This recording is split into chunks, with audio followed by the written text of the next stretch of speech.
और अब तक 24, जी हां, सर्वोच्च सम्मान से प्रधानमंत्री नरेंद्र मोदी को नवाजा गया। घाना का सर्वोच्च सम्मान पीएम मोदी को दिया गया। उसके बाद प्रधानमंत्री नरेंद्र मोदी घाना की पार्लियामेंट संसद में पहुंचे और वहां सांसदों को संबोधित भी किया पीएम ने। और उसके बाद प्रधानमंत्री जब विदेश दौरे पर जाते हैं, वहां जो भारतीय रहते हैं उनसे जरूर मिलते हैं। प्रधानमंत्री नरेंद्र मोदी भारतीयों के बीच पहुंचे और भारतीय बेहद खुश पीएम मोदी को अपने नजदीक पाकर। देखिए जरा, प्रधानमंत्री को जो सर्वोच्च सम्मान दिया गया, सबसे पहले उसकी बात करते हैं। घाना में पीएम को सर्वोच्च सम्मान से सम्मानित किया गया। घाना ने the officer of the order of the star का सम्मान दिया है। राष्ट्रपति जॉन महामा ने प्रधानमंत्री को इस सम्मान से सम्मानित किया है। सर्वोच्च सम्मान के बाद प्रधानमंत्री ने घाना का शुक्रिया किया। भारत के 140 करोड़ लोगों की ओर से मैं इस सम्मान के लिए घाना के लोगों को धन्यवाद देता हूं। हमारी दोस्ती आपके मशहूर शुगर लोफ अनानास से भी मीठी है, पीएम ने कहा। प्रधानमंत्री ने आज घाना की संसद को भी संबोधित किया। इस दौरान उन्होंने दुनिया को भी संदेश दिया, कहा यह युद्ध का समय नहीं है, बल्कि बातचीत और डिप्लोमेसी के जरिए समस्याओं के हल करने का वक्त आ गया है। दोनों देश संयुक्त राष्ट्र में सुधार के चाहते हैं और पश्चिम एशिया और यूरोप में संघर्षों से हम चिंतित हैं। प्रधानमंत्री मोदी 10 जुलाई तक विदेश दौरे पर हैं। उनके विदेश दौरे का सबसे पहला पड़ाव घाना है, जिसके बाद वो त्रिनिदाद और टोबैगो के लिए रवाना हो गए और इसके बाद अर्जेंटीना, फिर ब्राजील में ब्रिक्स में शामिल होंगे और उनके इस यात्रा का आखिरी पड़ाव नामीबिया होगा।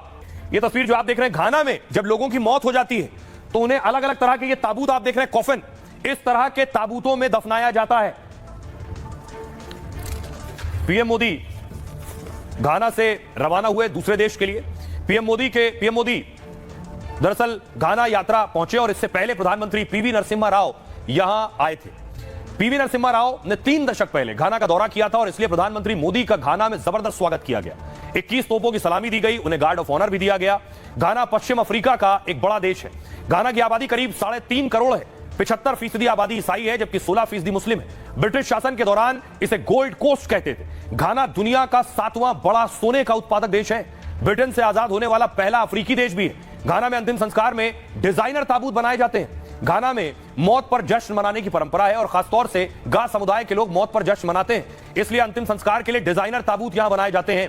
इन ताबूतों को फैंटेसी कॉफिन्स कहा जाता है। ये मृतक व्यक्ति के पेशे, शौक, पसंद या जीवन से जुड़ी चीजों के आकार में बनाए जाते हैं। यहां जीवन और मृत्यु को एक चक्र के रूप में देखा जाता है। जैसे घाना में एक पुजारी और मछुआरे को 2009 में नीले रंग की एक बड़ी केतली के अंदर दफनाया गया, क्योंकि दोनों को केतली काफी पसंद थी, दोनों चाय के शौकीन थे।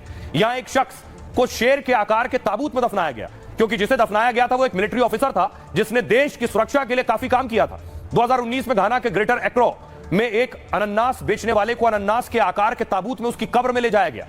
ग्रेटर एक्रो में एक चीफ के लिए वेल शार्क जैसा ताबूत बनाया गया था और सबसे बड़ी और ताकतवर शार्क होने के चलते वेल शार्क को शुभ माना जाता है। रेलवे कंपनी के कर्मचारी की मौत पर उसके लिए रेल इंजन जैसा ताबूत बनाया गया था।